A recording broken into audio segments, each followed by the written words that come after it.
It's time for the RPM Club with the Mancuso brothers, the weekly radio show that celebrates the love of cars and the joy of driving as we break down the business and pleasure of all things automotive. If you're passionate about cars, you'll love the RPM Club. Here are your hosts, Rick and Rob Mancuso. Welcome to the club. If you're a first-time listener, we're glad you're joining us. If you've been part of the club for a while, welcome back. We appreciate you. An interesting start to today's segment, wasn't it, with the headphones? Well, we had a little technical issue. Yeah. But, being in the car business, that should not even impact us, right? Well, technically, we should be able to write a repair bill for this, right? Believe me, somebody will pay. We've got a great show today. We've got a couple great guests. We do. And as usual, we like to start out the show with a little bit about the industry that's taken place during the week, because after all, the show is about the love of cars, For all sure. things automotive. Yes. That includes the news, and there's always interesting news every week. So I just jotted down a couple items that I thought we might want to talk about. Number one, I saw that Ford is considering, actually they've committed to building a four-door Mustang. I find that very interesting. You know, we touched on that, I think, 2 weeks ago, where we said that sedans seem to be coming back into vogue a little bit. And with the right styling cues, they've done everything right with the Mustang. They really have. Could be a pretty cool four-door. And with all due respect to the Mach-E, I don't know that that was the best use of the Mustang name. I can see where a four-door Mustang would probably be a little more original in its context. Well, remember, they have a real close and warm relationship with Aston Martin. Well, that's true, too. Aston's best days. I think we talked about that last time. Yeah, 36 years we were Aston dealers, 4 good years when Ford owned them. That's okay. That's all right. Another item number 2, we found very interesting in the news this week. Apparently, there's going to be some kind of lawsuit against Mercedes-Benz for, get this, something no one saw coming. In their AMG models, there's a chrome badge on the seat back, and if it's a convertible, or maybe even if it's a coupe, and the sun hits it, and it gets real hot, and you lean back on it, it can actually cause burns to your back. Now, there's a lot of ways you could go on this discussion. Yes, there are. My version is, it's very simple. Mercedes wants to brand their owners. Okay, it's an automotive version of Yellowstone. Yeah, the automotive version of branding. Yeah. Right, so people walking around, if they have an open back shirt, everybody knows they've got an AMG. That's right. It's kind of a cool idea. Well, it'll be the new look for the social influencers. Well, they're probably the ones that invented it. Yeah. Next item that we found pretty interesting, Tesla, and it didn't take me long to get into Tesla this time, did it? Tesla just completed a New York City to L.A. run, the Cannonball Run, actually, with no driver interventions whatsoever. It took them 47 hours. Now, granted, they had to charge up, but the car backed into the charging stations. 47 hours, they had 3 people. Someone was always supervising. But can you imagine that? All the way across country. I never could have until we went to Road America and back. Right. And that was an incredible experience. I'm still in awe of that. It's like having the best co-driver in the world who's always half a step ahead of you. Right. A lot better driver than I am. It's really amazing. So well thought out. You know, on that note, there is an insurance company with kind of an odd name, but they're gaining some traction, called Lemonade. And it might be an aggregator or a broker, but they have a new approach to auto insurance. And it really makes sense when you think about it. They charge you by the mile, right? I mean, it used to be, where do you park? Now it's, what's your credit score? And what's the replacement value of the car? They charge by the mile. Now, it gets better than that. If you happen to have, here I go again, I apologize, back to Tesla. If you happen to be in a Tesla, they charge based on how many miles are on full self-driving. They bill you at 50% off. That's how much safer full self-driving is. It makes so much common sense about being billed by the mile. I have the ice cream headache again. What took so long? I guess the answer to that is probably not as much profit as billing the old way. It's unbelievably smart approach to it. So many people pay the same amount, right, but drive way different or mileages. never drive their collector car. Right, exactly, exactly. Lemonade, keep that name in mind. That's a good name, too. I don't know where they're going to go. I also saw, I always mention one recall. This one surprised me because you don't often hear of recalls for these cars, but Toyota has a Very rare. very rare, a 300,000 unit U.S. recall, something to do with the display, the electronic display going blank, which I guess that would be considered an issue, We were a pilot, especially. right? Yes. So if your display is showing nothing, that could be problematic. So that's a rare one. We don't see much from the cars built by Honda and Toyota. Kia and Hyundai, remember how they used to be, and now Yes. they're just bulletproof quality. Back Yes. to that question of what's a good car I should buy, and my answer always is whatever you like, Yes. because they're all good, Yeah. right? But with Toyota, that recall could be that they're 2% too light of a shadow or something on one of the display gauges in the corner. Well, there was a Tesla recall, and everybody made a lot of noise about it because they do with Tesla recalls, although most of their recalls are done with over-the-air updates. You never have to go back to the dealer. Pretty nice. It was for the size of the font that came on with one of the lights on the display.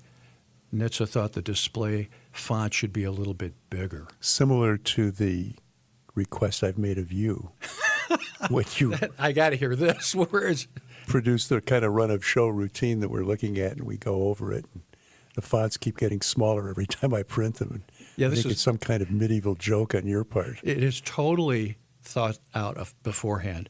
Whenever I send you the show notes, I find the smallest font that my Mac can produce. Yeah. Then I cut that in half. And then Some I of it- send it to you. Yeah, some of it you can't even read with a magnifying glass. Well, see, it works out well for me. Yeah, it does. It Because seems you to. have no idea what the show's about. I have no idea at all what's coming next. As a matter of fact, if you want to jump out and get some lunch, I'm fine here. And along those lines, I'd like to start with one interruption. Go right ahead. Just a thought from kind of out of nowhere. I think Cadillac's got a lot of game lately. Yep. I Yep. feel a real vibe with Cadillac. When I see one on the street, I look at it, I see it go by, I see the different models. I'm starting to think, boy, it's a good-looking car.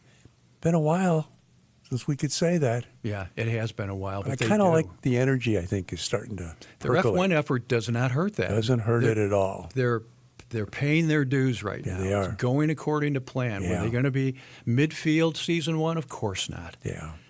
Audi's doing a pretty good job Yeah, they are. in Formula One. And we'll talk about Formula One during one of the other shows because Formula One's become pretty mainstream. It used to be for a certain elitist group of people. But Drive to Survive and Great show. and the movie with Brad Pitt. I mean, I think it's brought it home. You know, I started watching that again the other night because my wife was kidding me about that when I remember the Ford versus Ferrari, rather. And when we walked out of that movie, she goes, "Okay, Mr. Race Car Driver, what did you think? How would you rate the movie?" And I said, well, on an entertainment value, it was like about a 9. On a realism value, it was about a 2. Sure, sure. And she goes, "What do you like?" I said, "There's nothing to compare with McQueen's Le Mans. Right. Entertainment value, 2. Realism value, 9.5. Yeah, other way around. Yeah. But Pitt's movie, a lot closer the second time around. He's really good at that. Yes, he is. He carried that movie on his back. Does he drive at all? I know some of the guys I- that do driving movies actually drive. I think he did a fair amount of the driving in there. I think he was pretty good at it, for as good as you can be jumping into like an F-16 fighter plane Wow. and starting to flip buttons around. Imagine that. Patrick Dempsey, right? He's a good driver with a ton of seat time. Isn't that something? Yeah, he's raced all over the world. And he got into it more or less as a hobby because he could afford to do it, And right? he kept getting better at it. There's people like that out there. Yeah, Paul Newman Paul Newman. Yeah. He really did drive, didn't he? started kind of when he was around 50 years old. Gee, Won his class at Daytona when he was 83. no way. Had some good co-drivers, Well, he could call them in and they'd come. but he was on the field. Isn't that something? Yeah, really something. Did you meet him? Yes. Was he as nice a guy as we all want to believe he was? No, he was much better, and much nicer, and much more of a gentleman. It really is. It's like when you introduce me to your friends, they have the same reaction. That was good. Yeah, that's true. I wasn't going to share that with you, but it's Well, of course it's, true. it's now out there in the universe. So. You and PLN, as they used to call. Yeah, Yeah, PL. wonderful guy. What a guy. And still very philanthropic, even. The company that he started, Newman's Own, is really something. They raised hundreds of millions of dollars, and he donates it all And it's all great to product. the children's camps. He does. You know, that's an interesting discussion we should have on another show, perhaps, about celebrities that have taken roles in movies with driving. And Oh, yes. Either through learning to do it for the movie or maybe they always wanted to drive, got involved and did pretty darn well. Yeah. It doesn't hurt to have a lot of money, does it? And the time to do it, too, between And the movies and time. things like that, yeah. And the time. Well, talking about driving, we're going to have TK, Tony Kester, the coach, come back after the break, because we hear a lot from out in the field that people love the driving comments and they love to hear what TK has to say. So I listened a lot to what he said last week. I thought it was a great topic, how to drive a slow car fast and have fun doing it. He's still like the sensei for me when he starts talking about if you look to the right and there's no one in the lane, then that's where you should be. He absolutely knows his stuff.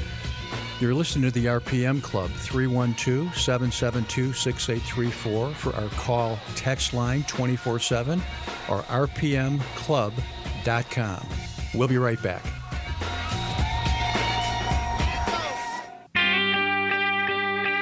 Celebrating the love of cars and the joy of driving.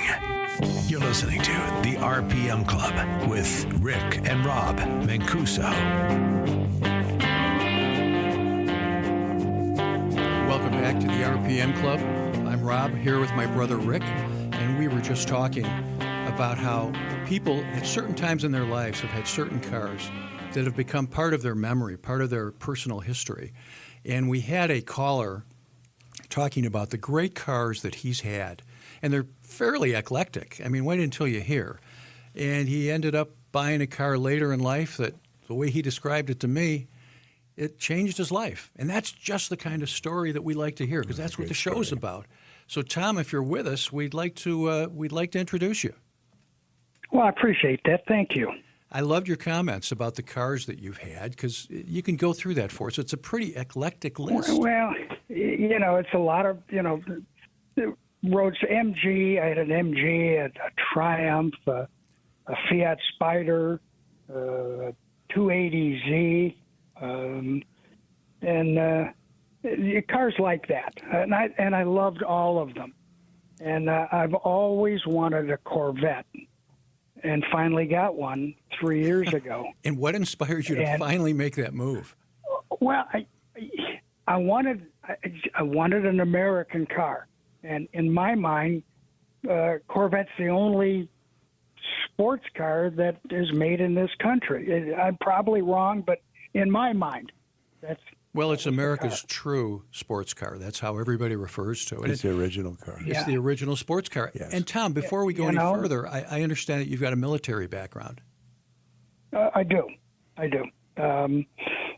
26 years in the Army, retired Colonel, West Point. Well, that's you're the kind of guy that should be in a Corvette, to be honest with you. Absolutely. Those two things go together. Absolutely. Yeah, I feel like I should be standing at attention saluting Well, right I'm now. going to right now, so you take over for a minute. On a quick sidebar, I don't know if you remember this. Our dad was in the Air Force in World War II. He's part of the Berlin Airlift. Yep. And when I was growing up, when the movie Patton first came on, he would go upstairs, put his full uniform on, and stand at parade rest for the 2.5 or 3 hours of the movie. Unbelievable. Yeah. Oh, unbelievable. With tears coming down his face. I'll never forget it. Wow. Yeah. Well, I grew up in an Army family. My dad, my grandfather, both grandfathers fought in World War I. So. And from what you told us before, I believe that they were both car guys too. They were. My granddad got me started. He made my dad really angry because he bought me an MGB when I was in high school. Oh.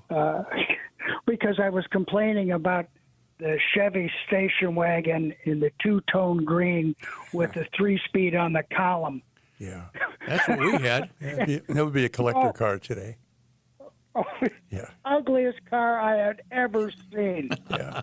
The two-tone green, that light green with the dark green. Oh, it makes you sick looking at it. Very creative colors. So, yeah, really creatively bad. So my first car was an MGB, and I've been a roadster guy ever since. So tell me a little bit more about your Corvette. What color and equipment? What's it all about? It's a 17 C7. It's white with red interior. Classic color. It has the hard convertible top. Right, lift off top. which is rather difficult to, you don't do it in 2 seconds. It's not a canvas thing you slide back. But because of that, I've got sort of a hatchback, so I have a lot of room for. Yeah, you do. I call it my Corvette station wagon. I mean, I can put a lot of stuff back there, but Well, I honestly, it's an automatic. Okay. And you drive it all the time. That's your car. That's my car.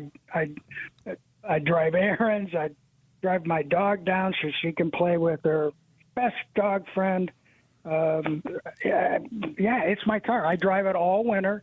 Of course, I'm not doing it if there's 3 feet of snow and there's a lot of ice. Right, I'm just right. not leaving the house that day. Right. But that's my car, and it's fun to drive just on errands. The car is fun to drive. It looks like it's going 100 miles an hour sitting in my garage. Well, that goes to something you told me more than once during our conversation. You said you'll walk out to the garage and just look at it, and you get a thrill out of it. I do. Our recycling garbage is in the garage, so I walk out there all the time. I named him. His name is Bad Boy, and I throw cans away. I say, "Bad Boy, you sleep well tonight. I'll see you tomorrow morning." Well, you love that My car. wife walks through. I do. You know what? I really do. I don't tell. want another car. I'm not looking to say, well, in 3 or 4 years, I'm keeping this car until I die. It's a great chassis, too, by the way. Here's some side notes. In 17, they made and sold 32,782 Corvettes. Wow. And they made 6,199 in white. So, Interesting. Yeah. Okay. White and red. What a classic combination. that's like the original Corvette. I just honestly, it makes me happy just going to the grocery store. What other options do you have on the car? Windows, air. I don't know. I guess that's about it.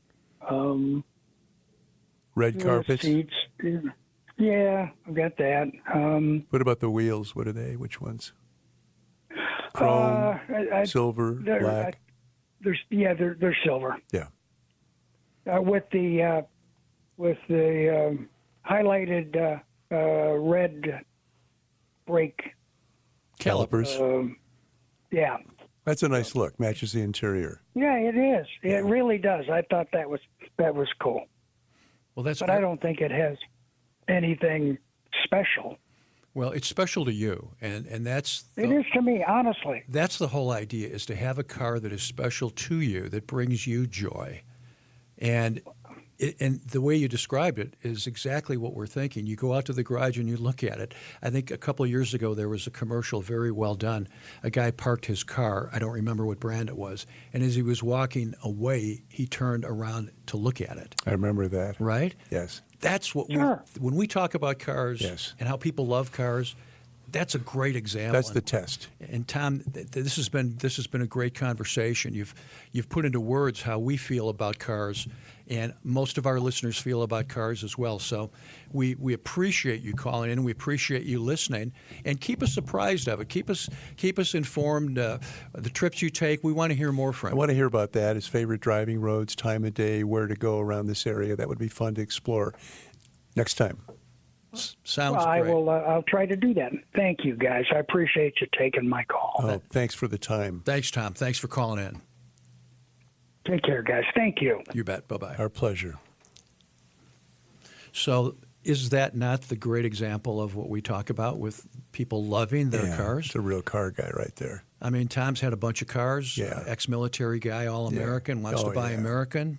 What a perfect fit that is. Perfect guy. And your comments are right. Next time we talk, when we have a little more time, and I'm sure he has those special roads he takes. Oh, I'm sure he does. Everybody does, right? Yeah, Everybody has a specific route they take. In corner, there's a certain corner that you kind of like going through. You like that corner. You know where to brake. It doesn't mean you're going super fast, but you just have fun with the car. Tony will be scoring you from a drone or something. Tony will. We're going to hear from Tony after the break, but this whole notion of car therapy, that I think you created that term, is spot on. It's spot on. Yeah, I know. Sometimes I'll say to my wife, I'm going to go out for about a half hour. Where are you going? I'm just, out. I'm going out. Going for a drive. I need that drive. I just need to clear out a little dust in my head. Well, And it's not about going fast. It's about just bonding with the car and the motor feel and road feel and everything you see and touch. well, Love it. it goes to the point that cars have made a great contribution to the country. Yeah. Just in general. I did an article for a car dealer magazine and did some research and found that 1 in 10 jobs in the country in one way or another are related to the car industry.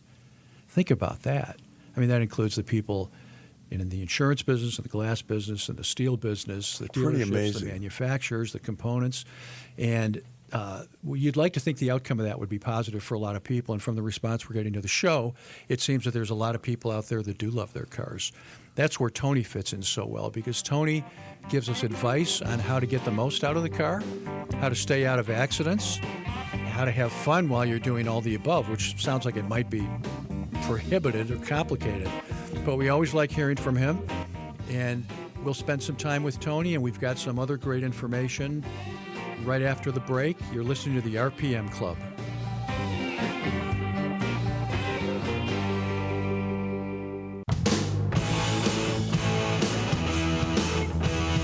Now, more of the RPM Club.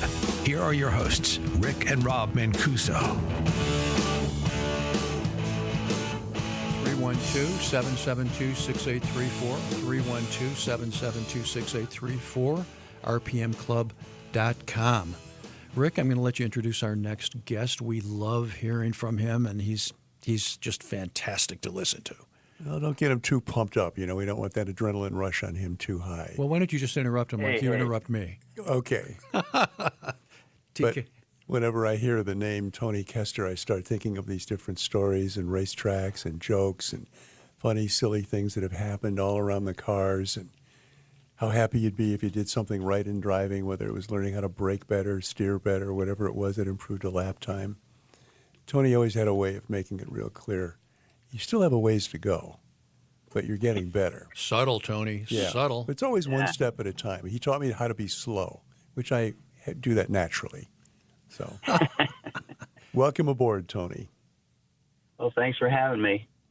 Always interesting. Well, there's a lot of storms rolling through lately, a lot of rain, We've noticed that. and listen to Tom talk about driving his Corvette all the time Yes. made me think about how people don't think about the performance of their car in the rain, even though it's good performing in the dry. Yes. Everybody knows if your tires are worn out, it's dangerous to drive it in the rain. Obviously, you get hydroplaning. But whether it's front-wheel drive, all-wheel drive, rear-wheel drive, whatever, doesn't matter if your tires aren't compatible with rain. And high-performance cars, you think of them being always performing at a high level. But the higher performance tire you have on your car, the worse it is in the rain. Some of those ultra high performance tires are almost like racing slicks. They don't really have much tread. The tread isn't very deep, and they're absolutely hazardous. Yeah, I agree. In the They're rain. lethal. They're lethal. Tony, explain why the tread is so important. I'm thinking a lot of people might not understand how that works from the standpoint of physics. Okay, so water gets to a certain depth on the pavement, and it's got to go somewhere. If you're just driving a slick tire with no tread on it, it's going to ride on top of the rain and not get any traction. The rubber has to meet the road. So all those different tread designs, they're all called sipes. It's just to get the water out from between the tire and the road so that the tire can touch the road. And the deeper it is, the wider it is, the more aggressive it is, the better the car is in the rain. But the worse it is in the dry. In dry, that's why you use literally slick tires with no tread in the dry, because you get maximum contact with the road, with the rubber. So high-performance tires are designed with less aggressive tread, which is great in the dry. But people don't realize they're horrible in the rain. And if you, like Tom, and you drive your car all the time, get in a downpour, you don't realize this thing is worse than a car with bald tires. It'll be a big handful in a Corvette. Yes. Yes, and I see some of these. I'm sorry, go ahead. Well, it would be difficult in any car if the tires are worn as well, because then they're starting to get like slicks.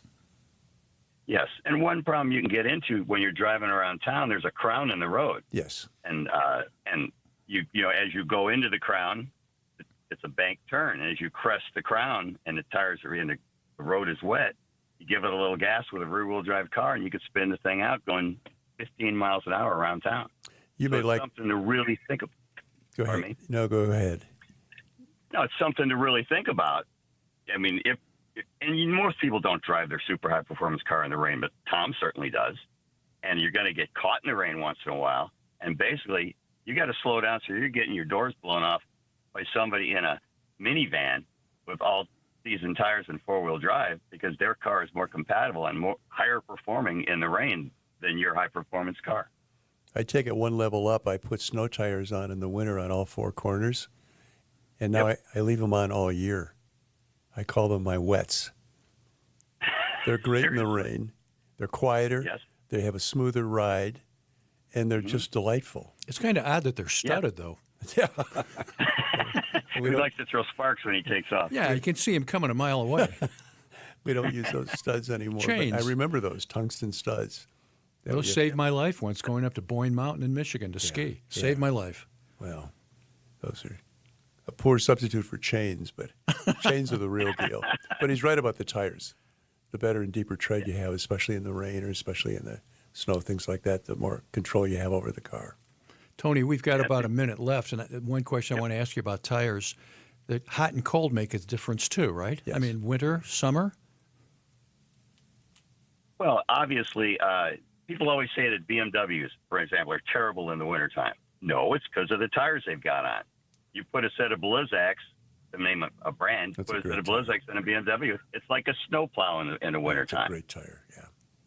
Yeah, and any snow tire is better than any summer tire in the wintertime. And as you said, it's really good in the rain, too. And it's just not real high performing. even better if you have four of them on the car instead of just two. Oh, absolutely. Yeah. Absolutely. Yeah, it's the days of putting snow tires on the back of your car over. It's all the way around. Tony, always great to hear from you. Tony, the Thanks for coach. having me. Do we have them for a little more time? Do we want to touch on a If few you have things? time, we'd like you to stick over the break. Give us a couple more minutes. Sure. Great. We'll be back with TK Tony Kester, the coach. You're listening to the RPM Club.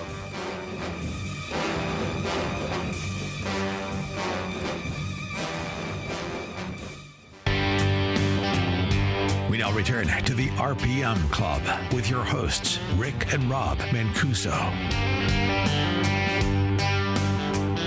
Welcome back to the RPM Club. The Mancuso brothers with TK Tony Kester, the driving coach. Tony, every time we get you on, we always want to talk to you longer. I know. We just have to get the show right. I know. And put more time in here for you. And I truly believe everything you say is what people listening to our show want to know. These are things that can make driving safer. They can save lives. They can make driving more fun. Yes. And I love driving cars, whether it's racetrack or on the street or whatever. And I really like teaching other people how to do it. It's just like a pilot always lets you fly his plane. Sure. It's just something you love, and you know other people love if they get to do it correctly. Tony knows a lot about airplanes, too. He's a very knowledgeable airplane aficionado. Are you a pilot? When I was a kid, I flew a lot when I was 13, 14, 15 with one of my buddies, but then I realized I shouldn't get my license because I'd probably end up flying low over somebody's house and have a bad result from that or run out of gas or something, so I've never pursued it.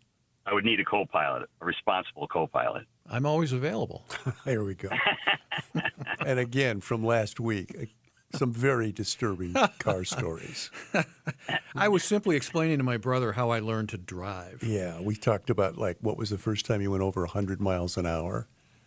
Should I tell that story? Yeah, why don't you tell Tony? Then we'll get your commentary about what could go wrong in a scenario like this. This is quite a story, by the way. It's first of all, First time over 100 miles an hour. Okay. Do not attempt this unless you are of legal age and have a driver's license. Or at a private track, 100 miles away from all living Right. people, animals, birds. Right. If you're learning to drive, turn the radio off. Yeah, just forget about us. Anyway, I grew up in a car family, as you did, Rick, so we were around cars all the time. Yes. So I remember I was 12 years old. But somehow you seem to have more access to the cars than I did. Well, that's because I was going faster. Okay, that's right. Fair enough. I was 12 years old, and our mother was driving a 63 SS. Impala Super Sport 409. 409 convertible, Oh my God. white with red leather. And I was obsessed with the car. How about this for a gearbox? A 2-speed power glide. Yes. Drive All and right. Right. Yeah. That's right. roll. Great Yeah. gearbox to put on that engine. Oh, boy. Yeah. Well, I was obsessed with getting behind the wheel of that thing. And I would do little short jaunts when we would go out to the country to visit family. I would, up and down the driveway kind of thing. I was only 12, and I got pretty bold one day and took it out on, I think it was Dundee Road. That's I can't brave. remember what the road was at the time, but it was pretty far west, so it was pretty wide open. And I sat down and adjusted the seat. I couldn't see over the wheel. I saw between the dashboard and the wheel, and just held my foot to the floor. Gosh. And I looked up, and the speedometer just clipped 100. And I saw an intersection coming up. And I thought, well, you just do the same thing with the brakes. Put both feet on the brakes. I blew through the intersection at probably 75 miles an hour, and that's when I learned it takes a lot more work to stop it than it does to get it going. Yeah. Oh, yeah. That was my first experience. I have never said that publicly. Well, I My think you God. still may have some criminal liability with that story. Well, you never forget the first time, as they say, right? Wow. Tony, what do you make of that? Well, 12 years old? where do I start? I know. I know. 12 years old, 409, Yeah. drum brakes. No seatbelts, What probably, could- right? No Yeah, seatbelts. No. right? Seatbelts were an What option could then. possibly go wrong? Yeah. Right. Unbelievable. Yeah. And on Dundee Road. Yeah. I would do it again given the chance. To be honest with you. Yeah, that's the best part. Well, there were probably some few driving mistakes made there. Do you think, Tony? Yeah, I'd just love to have that car. Power glide or no power glide. Yeah. Yeah, it was fun. I think I burned through a full tank of fuel in about 30 minutes. Probably like an airplane. Yes, exactly. Yeah. Exactly. How did you get the car away from your mom without her knowing it? Oh, she was awesome. Yes. I asked Yes. her and she said, okay. Oh, yeah. You just said- Seriously? oh, yeah. You're you just- forgetting it's a car family. Oh, yeah. You're right. You're right. Man, She said, yeah. no, just that's cool. She said, don't go too far. Yeah. And I didn't. I just went too You didn't fast. say not go- Yeah. Yeah, exactly. I'm surprised. I thought you might have told me you drove to Milwaukee and back. That's a different time. That's a boat story, isn't it? Yeah, that's a boat story. That's a Yeah. my hijacking the God. boat. But we got a couple minutes left here, TK. What can you leave us with? Drivers to be doing when they get in their car right after the show. What's the one thing they should do? What they should do, well, make sure your seating position is proper, but also turn the wheel.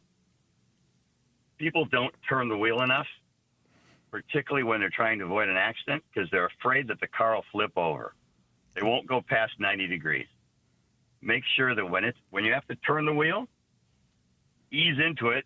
Don't rip the wheel, but then as soon as you start turning it, don't be afraid to turn the wheel as far as you can turn it to avoid an accident or just to get around a tight corner. Usually when people get going over 15, 20 miles an hour, they're absolutely afraid to turn that wheel because on TV, you know what happens when you turn the wheel more? Flips upside down, bursts into flames, and everybody dies. And in a real car, it just turns more. Yeah. So that's what they should think about. Wow. And Okay. don't let your 12-year-old take your car. Yeah. Or get your 12-year-old in front of the driving coach here to get some tips before you turn him loose. 100 miles least. an hour, no seatbelt, 12 years old. Well, Convertible, top down, right? You know, if you adjust that 100 miles for inflation, that's actually about 400 miles an hour. I only wish. I never thought about it. TK, we love having you on, and we look forward to hearing from you next week. We're going to regale you with some stories, and you can critique our driving styles any way you'd like. And we're going to have some listener call-ins to ask some questions as well for you. We asked him to tell a car story, and then we told the stories, and then told him he's out of time. Yeah. That's how we do Yeah, it. that was a good one. That's how we roll. Good one. Always confident, Yep. often wrong. You're listening to the RPM Club. If you're passionate about all things automotive, you're in the right place.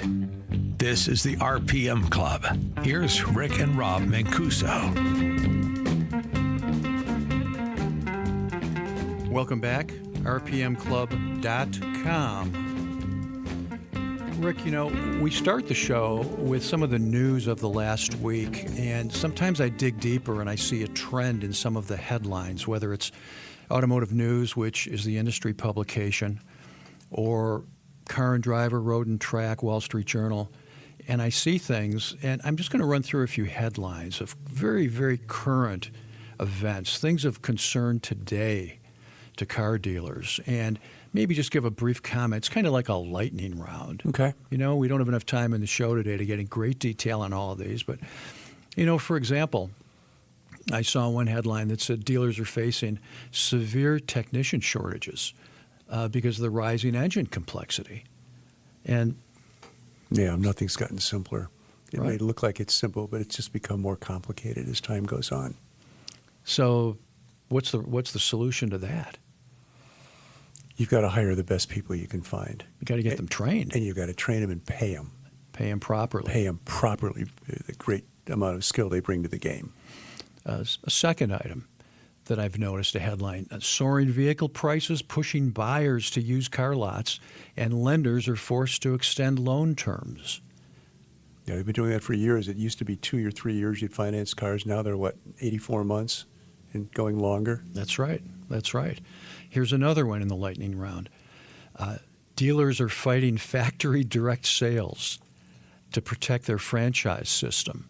Imagine that could happen. Well, the manufacturers would like to go direct to the customer, kind of like the Tesla model, sort of, right? Right, And the right. dealers are really an important support mechanism right in the middle of that. Well, here's another one for you in the lightning round.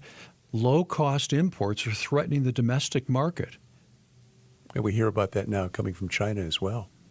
in a big way. Yes. In a real big in a way real coming in big from way. China. Yes. And the last one is franchise dealers are losing ground to independent shops for service when the customers are out of warranty. These are all current events, right? These are all things that are just happening today in the car business, right? It's always been a real art to trying to have great service.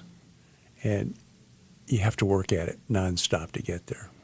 Well, there's also the presumed, and in some cases correct, price difference between an independent shop and a dealer. But let me make one big point here. Everything I read to you about current events, these are headlines I took from Automotive News 50 years ago. These are 50-year-old headlines. Wow. What does that mean? Are we still in this industry facing the same problems we faced 50 years ago?